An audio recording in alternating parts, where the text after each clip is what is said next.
안녕하세요. 친구 리키다 열변입니다. 이게 쉽게 읽힐 수 있을까라고 생각을 하는데 소설은 굉장히 쉽게 읽히지 않았나요, 다들? 쉽게 읽혔는데 네. 너무 마음이 아파. 마음이 아파. 그치, 익히다는 또 운 거 아니야, 또? 동생을 구하고 또 죽음을 맞이하는 그런 안타까운 사건을 가지고 있잖아요. 근데 이제 이 원희를 사람들이 이불아이, 기적의 아이라고 이렇게 부르고 있잖아요. 네. 이키다님은 어떻게 생각하세요? 근데 기적이라고 사람들이 부르지만 유언이한테는 어떤 낙인 같은 맞아. 에피소드 같아요. 그게 평생 지울 수 없는 부분이고 이걸 지우려고 해도 아저씨가 계속 찾아오잖아. 얼마나 힘들겠어. 판결뿐만 아니라 그 법정 양도 굉장히 낮아요. 중실화죄의 경우에는 3년 이하의 금고 그거밖에 안 또는 돼요? 6천만 원 이하 벌금이고요. 단순 과실치사의 경우에는 2년 계속 이 받은 돈으로 한탕하고 또 받아가고 또 한탕하고 이걸 계속 반복한단 말이죠. 이렇게 봤을 때는 이 사람이 의인이라는 거를 처음에는 사람들이 침울했지만 유언이랑 우리 가족들이 이 사람을 어디까지 좀 봐줘야 되나. 나는 원빈 아저씨면 봐줄 수 있는데. 난 요즘 이수혁이 좋더라. 목소리 참 좋죠?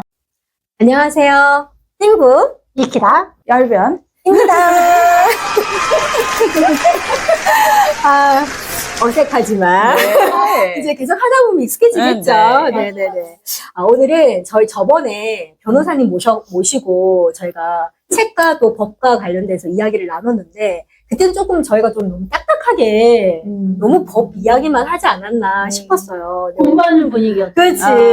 네, 뭐 그렇다고 해서 우리가 또 오늘 또 법 이야기를 완전히 빼놓진 않지만 그래도 좀 말랑말랑한 소설 가지고 또 우리 열변, 우리 조진희 변호사님과 함께 두 번째 독서 모임을 시작해 보도록 하겠습니다. 그동안 다들 잘 지내셨나요? 잘 지냈습니다. 잘 지냈어요. 네. 이게 우리 연말 랩쯤하고 해를 넘기고 지금 새해 보는 거잖아요. 그렇네. 새해 복 많이 받으세요. 곧, 네. 촬영 시점으로 곧, 그렇지. 뉴 이어가 또 조진희 변호사님을 우리 촬영할 때 닉네임이 없었었어요. 그래서 저희가 엄청 고민을 하면서 어떤 게 좋을까 했는데 또 열변으로 네, 열변입니다. 네, 앞으로 조진희 변호사님을 열변님으로 저희가 칭하면서 또 독서 모임을 시작하도록 하겠습니다. 오늘 다룰 책이 바로 요 책이죠. 백원유 작가님의 유언입니다. 이 유언은 이게 2020년도 창비 청소년 문학상을 받은 청소년 소설인데요. 이 책에 대해서 또 우리 이키다님이 좀 자세하게 또 설명을 좀 부탁드릴게요. 이 책에 원래는 그림이 3개였는데 두 친구들이 있는 것 같아요. 제가 보기에는 수연하고 그다음에 원희가 있거든요.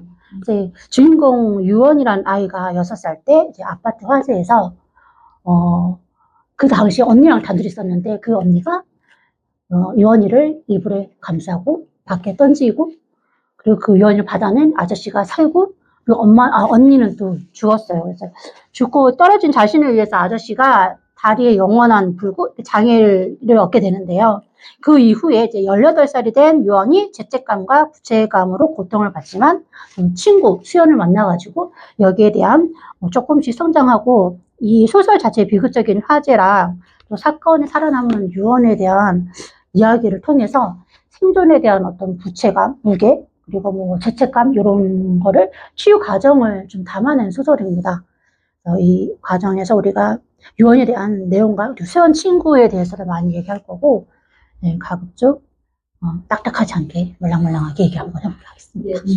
이야기 간략하게만 들어도 조금 약간 청소년 소설인데 좀 마음이 무거운데? 라는 느낌이 드는데 사건 자체가 사랑하는 가족을 잃어야 하는 그런 부분들이 있어가지고 조금 내용이 이게 쉽게 읽힐 수 있을까라고 생각을 하는데 소설은 굉장히 쉽게 읽히지 않았나요, 다들? 쉽게 읽혔는데 너무 마음이 아파. 마음이 아파. 그치, 이키다는 또 운 거 아니야, 또? 이러면서 운 거 아닌가. 근데 또 반면에, 우리 또, 이게 청소년 소설이지만, 우리 또 소설 이야기를 하겠지만, 그 안에서 여러 가지 화제라든지, 그 속에서 또 가해자랑 피해자 이야기도 또 다 담그고 있잖아요. 그래서 저희가 또 우리 열변님한테 또 법적인 또 관점을 네. 또 곁들여서 또 이야기를 나눠볼 텐데, 우리 열변님은 소설 읽어보고 어떠셨어요?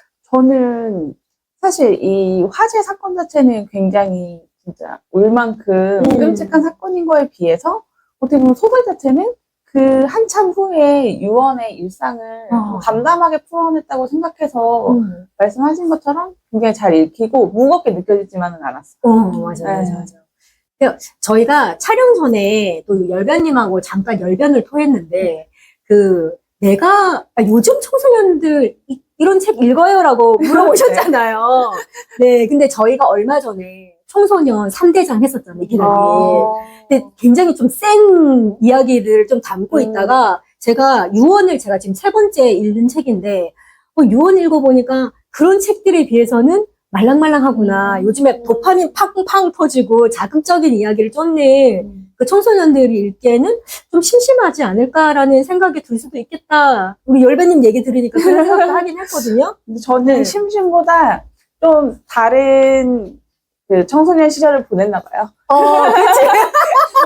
어떻게 보내신 거예요? 어떤 시절을 보내신 거야? 저는 어쨌든 이제 개인적인 경험이니까 네. 저의 청소년기에는 당시의 고민보다는 그러니까 예를 들어서 청소년들이 갖고 있는 당시의 뭐 진로에 대한 고민 혹은 이런 식으로 유언이 어떻게 보면 자기 정체성에 대한 고민 저는 약간 이런 고민을 청소년기에 많이 하지 않고 그냥 궁금증이 훨씬 많았던 것 같아요. 호기심. 어른들의 세계나 호기심 좀 앞으로 내가 살아갈 세계에 내가 모르는 세계에 대한 궁금증 그래서 이렇게 자기 얘기가 별로 관심 있는 분야가 아니었던 것 같습니다.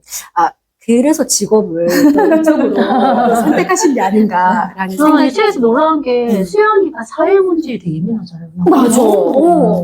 내가 이 나이 때 사회 문제에 전혀 관심이 없었고 나 너무 막 바쁘고 막 그랬는데 그러고 보면 수연이라는 캐릭터가 우리 열변님하고 약간 겹치는 면이 없지 않아 있는 느낌이에요. 약간 그쵸. 비슷하다면 수영과 비슷할 것 같아요. 그렇죠. 네, 여기 맞아요. 나온 인물하고 가장 네. 비슷한 인물이 열변님이 아닐까 생각을 들고 수연 이야기는 저희가 또 나중에 또 차차 하고요. 네. 이케다님이 줄거리 설명했듯이 유언이 이게 12년 전에 화재 사건으로 언니가 동생을 구하고 또 죽음을 맞이하는 그런 안타까운 사건을 가지고 있잖아요. 근데 이제 이 원희를 사람들이 이불아이, 뭐 기적의 아이라고 이렇게 부르고 있잖아요. 네. 이케다님은 어떻게 생각하세요? 네, 기적이라고 사람들이 부르지만 유언이한테는 어떤 낙인 같은 맞아. 에피소드 같아요. 그게 평생 지울 수 없는 부분이고 이걸 지우려고 해도 아저씨가 계속 찾아오잖아. 얼마나 힘들겠어. 그 10몇 년 동안 엄마 아빠는 그 아저씨의 수발을 다 들고 막 그런 부분이 너무 안타깝고 그 사람들이 그 시선에서 절대 자를 수 없는 유언이죠. 유언이 어릴 때 사고가 있고 난 후에 어릴 때 놀이터에서 막 재밌게 신나게 놀고 있는데 지나간 할아버지가 막 유언이한테 화내잖아요. 너 그러면 안 돼. 너 이렇게 즐거워하면 안 돼라는 식으로 얘기를 할 때 나 그때 너무 속상하더라고요. 애기는 애기를 그때 유언이가 그 뒤부터 엄청 주눅들어 하잖아요. 눈치 보고. 그러니까 뭐냐면 살아남은 거에 대해서 그러니까 내가 책임을 져야 하는 건가? 그러니까 나를 살리고 희생을 당한 언니와 그 신시 아저씨에 대한 책임감, 부채감을 내가 가지고 살아야 하는 평생? 이런 생각의 죄책감으로 살아가고 있는데, 그러니까 마치 사회적인 시선은 유언이한테 피해자다움을 강요하고, 네가 살아남은 증거품으로서 네 삶을 강요하지 않았나, 이런 생각이 들었거든요. 변호사님은 어떠세요?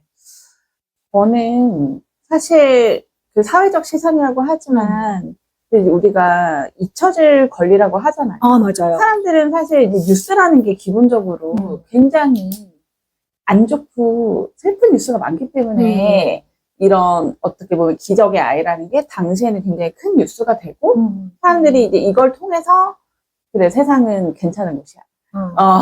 희망적인 곳이야. 왜냐면 밋밋한 얘기는 뉴스가 되지 않잖아요. 맞아. 그래서 이렇게 유명해지는데 소위 막 우리는 헌법적 권리라고는 하는데 네, 뭐 헌법상으로 약간 구정된 것이 사생활의 비밀과 자유에서 파생되는 그런 부분. 근데 말 그대로 중단시키는. 그래서 이제 현실적으로는 뭐 방송 자체를 거절하거나 네. 혹은 내 얘기를 내 허락 없이 방송을 다시 하려고 할 때 네. 그런 걸 이제 막는 어. 우리 이제 사회적으로 논란이 되면 방송 금지 가처분을 한다든지 맞아요. 그거 그런 많이 부분이나 들어봤어요. 그다음에 이제 삭제해달라는 요청 이런 부분에 대해서 할 수 있을 것 같아요. 이게 법 이야기로 들어가니까 갑자기 몽롱해지면서 이게 정신이 안 들어가요. 하지 말라고. 언제뭐는 일단 적고봐. 근데 막 여기 많이 적었어. 근데 이게 우리가 또 법에 대해서 물론 열변님이 훨씬 더 잘 아시겠지만 그래도 우리가 다양한 문학을 통해서 혹은 영화를 통해서 굉장히 익숙한 단어들이 많아요. 그 단어들이 의미하는 바를 명확하게 열변님처럼 설명할 수는 없지만 그 상황에서 이런 뭐 판례라든지 뭐 민사 권리라든지 이런 단어들이 그래도 낯설진 않은 것 같아요. 그렇죠? 그래서 뭐 이게 BGM을 다 썰지가 않네요. 이런 게. 이게 보면 유언이 처음에 이제 죄책감이나 이제 이키다님 말씀하신 것처럼 죄책감이나 자기 혐오로 좀 가득 차 있잖아요. 언니 희생 때문에 내가 언니 목까지 잘 살아야 하는데 라는 부담감이 굉장히 큰데 이걸 이제 생존자들은 이런 죄책감을 느끼고 PTSD 일종의 정신적 피해로 이어지고 있잖아요. 그렇죠, 이키다님? 네. 유언이가 느끼는 그런 생존에 대한 부채감, 마땅한 죄책감을 이 구조자에게 언제까지 느껴야 되는 건지 이런 거에 대해서 우리가 어떤 도덕적인 의무를 법적으로 어떤 선례가 있든지 아니면 어떤 가이드라든지 이런 게 논의되거나 이런 부분이 혹시 있을까요? 근데 사실 마음의 부분이라서 일단 법적으로는 유언이는 그 아저씨에 대한 책임이 0이거든요. 이거는 왜냐면은 우리가 어떻게 법적으로 누구한테 책임을 진다는 거는 고의 또는 과실이 있어요. 고의가 있거나 혹은 과실이 있거나. 그런데 이거는 어떤 거랑 비슷하냐면 폭설이 내린 거랑 비슷한 거예요. 재해 같은 네, 자연재해. 자연재해 같은. 그래서 뭐 일상생활에서 보험 가입하거나 뭐 보시면은 자연재해를 책임지지 않는다는 문구가 굉장히 많습니다. 맞아요. 네. 말 그대로 어떤 자연재해는 누구의 고의나 과실도 아니죠. 근데 이건 사실 우리 뭐 재난 이런 표현도 하는데 재해인 거죠. 그럼 예를 들어서요, 변호사님.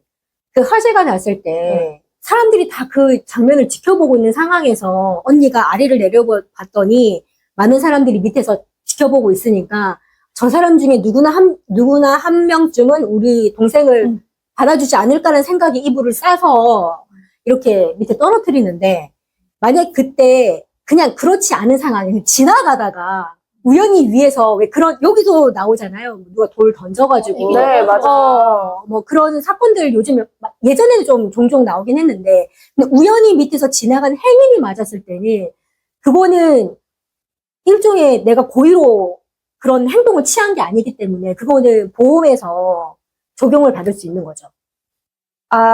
그 조금 이제 다른데. 달라요? 아니, 일단은 중요한데 일단 그 생각보다 네. 실제로 그 높은 곳에서 물건을 떨어뜨리는 사고가 굉장히 많아요. 사고기도 하고, 약간 보이죠? 아니, 이제 정신질환이 있거나, 혹은, 주로 정신질환이죠. 약간 아니면 이제 지능이 낮거나, 그런 분들에 있어서 이제 떨어뜨릴 수는 있는데, 문제는 이제 이렇게 유언을 떨어뜨리는 거는 지금 소위 이런 게 있어요. 우리가 정당방위, 정당행위라고 하는데, 예를 들어서 누가 나를 때려서 주먹으로 때리려고 해서 맞고 내가 때리는 정도? 그러니까 뭐 그냥 말 그대로 내가 막다가 아니면 넘어뜨리는 거, 뭐 이런 부분에 있어서 내 행동이 폭행은 맞지만 법적으로 처벌되지 않죠. 정당방위 혹은 내가 충분히 할 수 있는 정당행위인 거죠. 그래서 언니가 그 유언을 던진 행위는 유언을 살리려고 하는 되게 급박하고 정당한 맞아요. 행위이기 때문에 그 행위로 일어난 어떤 그 상황에 대해서는 책임질 필요가 없는 거죠. 네, 물론 그 사람이 다치거나 죽거나 할 수 있는데 그런 부분에 있어서는 책임질 필요가 없는데 그거 외에 실수로 물건을 떨어뜨리거나 네네네. 혹은 고의로 아니면 뭐 사람을 보고 던졌으면 완전 고의죠. 네, 네, 그쵸. 진짜 상해를 입힐 생각으로 던져요. 그게 아니고 사람 안 지나갔으니까 내가 던져야지 했는데 그때 갑자기 지나가요. 그러면 요거는 이제 예견 가능성이 얼마나 있었는지 봅니다. 와. 법적으로는. 아. 그러니까 사실은 한낮이고 이게 한밤중이냐 한낮이냐에 따라 다를 것 같아요. 와, 그래서 진짜 디테일하다. 한밤중에 물건을 막 던진다고 했을 때 이제 지나갈 가능성이 낮잖아요. 그쵸. 그리고 혹은 내 그 아파트 어두우니까. 앞이 화단이기도 하고 인도기도 하잖아요. 네, 맞아요. 그 인도면 사실상 언제든 사람이 지나갈 수 있기 때문에 예견 가능성이 있었다고 볼 것이고 아. 화단이면은 뭐 갑자기 이례적으로 그 사람이 화단으로 들어왔다. 갑자기 그러면 튀어나왔다. 예견 가능성이 낮다고 볼 수 있는데 실무상으로는 사람이 심하게 다친 경우 예견 가능성을 인정하지 않는 경우는 거의 없습니다. 아. 이게 정상적인 사고를 하는 사람의 경우에. 그럼 법정 다툼에서도 그렇게 뭐 요거 가지고는 크게 다툼은 없겠네요? 그렇죠. 그런 고의나 과실로 뭔가 떨어뜨렸을 때는 이런 유언 같은 상황이 아니라면 그 유언 같은 상황에서는 당연히 물을 수가 없죠. 책임을 실무적으로. 궁금하긴 했거든요. 예견은 가능했겠죠. 언니가 예견을 가능하지 않았다고 볼 수는 없을 거예요. 예견 가능성도 인정은 되지만 어떻게 보면 정당행위? 왜냐면 이게 구해야 될 게 더 큰 거죠. 근데 이 아저씨의 경우에도 결국 마찬가지인데 우리가 이렇게 법적인 체계 말고 자연스럽게 생각했을 때 사람들이 이제 확대 손해에 대해서 오해를 많이 하세요. 확대 손해. 예를 들어서 이런 거예요. 우리가 교통사고가 났어요. 얘가 상대방 차가 100% 잘못해서 내가 피해자예요. 100%고 나는 0%고 그러면 얘가 물어야 될 손해라는 거는 이 교통사고로 인해서 이 차의 수리비 그리고 나의 몸에 다친 부분. 네.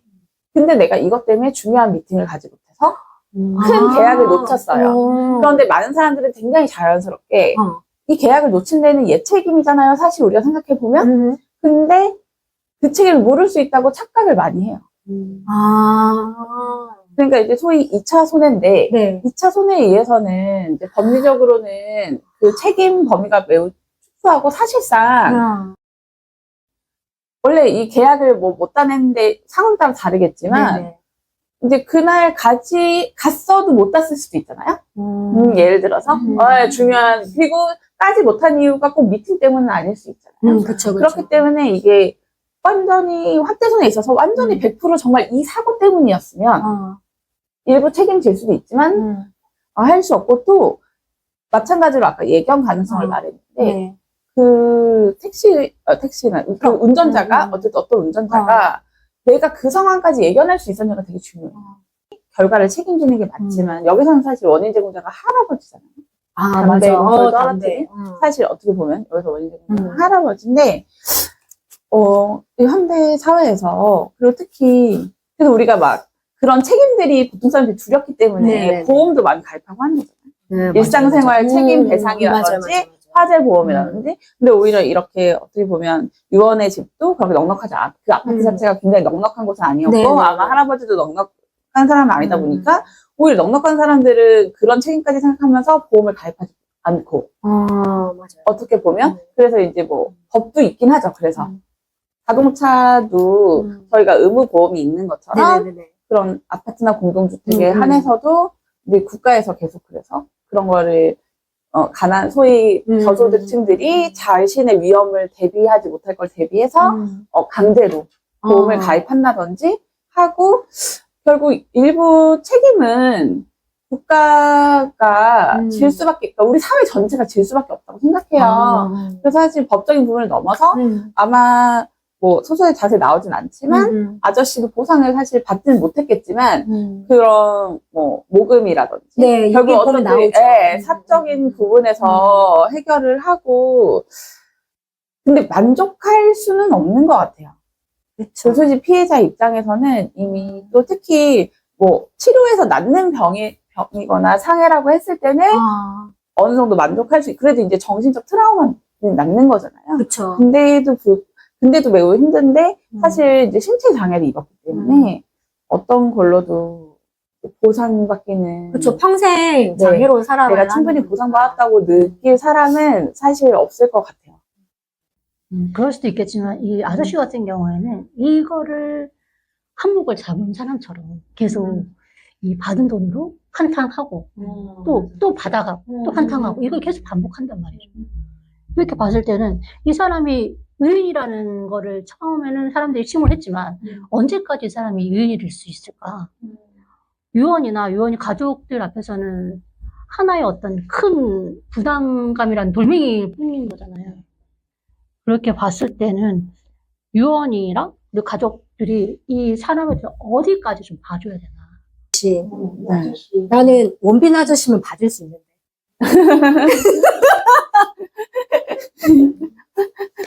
난 요즘 이수혁이 좋더라. 목소리 참 좋죠. 네. 우리가 이 소설의 시작점을 보면 이 요원 가족뿐만 아니라 수영 가족도 그렇고 이 모든 비극의 시작은 그 12층 할아버지야. 12층 할아버지가 이게 담배꽁초를 이 11층 베란다에 떨어뜨리는 바람에 큰 화재가 나서 많은 사람이 희생을 당하는 게 나오잖아요. 내가 그 놀이터 할아버지가 그 할아버지는 아니야. 아니죠. 아니죠. 그 할아버지는 그러고 나서 1년 동안 감옥에 있다가 네. 출소한 걸로 책에서는 살짝 그렇게 이야기는 네네. 나오는데, 근데 법률적으로 보면은 요거 이 화재의 사건에 대해서 어떻게 해석할 수 있는지. 법률적으로 보면 법의 결국 형법이라는 거는 일단 민사 빼고 형법이라는 거는 처벌이잖아요. 이 사람을 처벌하는 데는 우리가 보통 두 가지 목적을 얘기해요. 이런 죄를 저지른 사람이 이렇게 많이 처벌받는다. 너네 저지르지 마. 다른 사람의 본보기. 두 번째는 이 사람 자체죠. 너 이런 죄를 저질러서 너 이만큼 책임을 져야 돼. 그런데 문제는 우리가 범죄를 구분할 때 결과는 사람이 죽은 걸로 똑같더라도 고의로 사람을 찌른 사람과 그 과실로 사람을 죽게 한 거는 엄연히 형량이 다른 법이거든요. 네. 네. 그리고 그래서 이제 흔히 보시지만 이제 교통사고, 그러니까 이제 살인, 이제 음주운전 예를 들면 네. 이제 음주운전해서 사람을 죽였을 때 죽는 결과 발생했을 때 살인죄와는 굉장히 형량이 다릅니다. 매우 낮죠. 살인죄에 비하면. 어쨌든 음주운전을 한 것은 내가 술을 마시고 운전한 건데 고의긴 하지만 사람 죽이려는 마음을 갖고 시작한 건 아니잖아. 그쵸. 여기서 이제 예견 가능성이 나오는데 내가 음주운전을 하면 교통사고를 내서 사람이 죽을 수 있다는 예견 가능성이 있죠. 네. 그래서 처벌이 되는 것이고 그렇지만 이 사람을 딱 죽이겠다. 아니면 누구든 죽이겠다. 이런 의지를 갖고 운전한 것은 아니잖아요. 네. 그래서 형량 차이가 나는 것처럼 이 불을 낸 부분에 대해서도 불을 어쨌든 자기가 실수로 내고 네.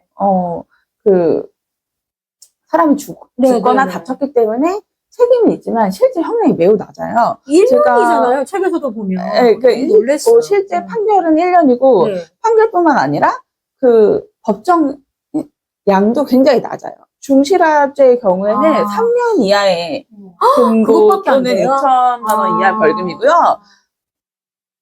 단순 과실치사의 경우에는 2년 이하의 금고거든요. 그렇기 때문에 굉장히 낮죠. 너무 큰데. 과실은 굉장히 낮습니다. 실제 예로 다들 되게 놀라시는데 과실치상죄라는 게 있어요. 뭐 예를 들어서 내 과실로 사람이 다치게 한 거죠. 이렇게 부딪혔거나 그거는 벌금 500만 원 이하거든요. 아무리 좀 심하게 다쳤어도. 그래서 이거는 굉장히 뭐라고 해야 될까. 형사적으로 크게 처벌할 수 없는 건 맞아요. 왜냐면 거꾸로 그 할아버지 잘못하긴 했지만 우리가 형벌적으로 처벌한다는 건 이제 비난 가능성이라고 하는데 할아버지 입장에서는 물론 조심했어야 되고 진짜 아파트 큰 불이 나고 사람이 죽을 수 있다고 이렇게 많이 생각해야 되고 조심성 있게 행동해야 되는 건 맞지만 기본적으로 그 할아버지의 행동이 평생을 소위 감옥에 썩을 만큼 해야 될 만큼 비난받을 만한 일이었냐. 그러면 소위 결과가 같다고 해서 칼로 사람 찔러서 막 이렇게 한 사람이랑 같다고 볼 수 있을까? 이런 경우라면 민사로 이어서 소송을 해도 되는 건가요? 그러니까 사실은 민사적 책임은 근데 결국 마찬가지죠. 어떻게 보면 결과가 같았기 때문에 민사적 책임은 져야 되는 부분인데 문제는 할아버지가 경제적 자력이 없기 때문에 그치. 기본적으로 민사소송에서 이긴다고 하더라도 판결은 나와요. 큰 금액이 나왔을 거예요. 굉장히. 왜냐면 그 유언의 언니가 굉장히 어리고 이제 맞아. 통상 우리가 사람이 죽으면 네. 너무 슬프게도 이제 손해배상을 네. 법에서는 분절적으로 보는데 아, 뭐냐면은 다친 걸 예로 들면 네. 일단 다쳐서 든 내 치료비 그 다음에 다쳐서 일을 못해서 생긴 손실 근데 이제 일의 이 손실에 있어서는 네. 말 그대로 내가 실제로 월급을 받거나 혹은 수익 활동을 하는 사람이면 그걸 토대로 계산을 하지만 네네. 예를 들어서 직업이 없는 학생이라든지 아. 뭐 이렇게 봤을 때는 기본적으로 그 일용직 노동자의 월급 정해놓은 그 금액이 있어요. 그거에 대해서 보상. 그다음에 세 번째는 정신적 손해배상. 근데 이제 사람이 죽으면 네. 적극적 이 손해는 뭐 장례비나 일부 얼마 안 되겠죠. 네네네. 그러면은 이제 제일 큰 부분을 차지하는 게 이 유언의 언니가 살아 있었으면 65세 우리가 생각하는 네네네. 정년까지 네. 일했을 때 받을 수 있었던 임금. 그걸 예상해서 수치로 그거에 이제 계산해가지고 계산을 해서. 지급을 해야 되고 그다음에 정신적 손해배상은 유족에 대한 정신적 손해배상. 가족을 잃은 것에 대한 손해배상이 이제 지급이 되기 때문에 실제로 뭐 교통사고는 이제 보험이 잘 되어 있어서 거의 유언의 언니 같은 경우에 이제 10억 뭐 이렇게 근데 보험사는 자력이 있기 때문에 해서 받을 수 있죠. 누국 좋아요, 구독, 알람은 사랑입니다.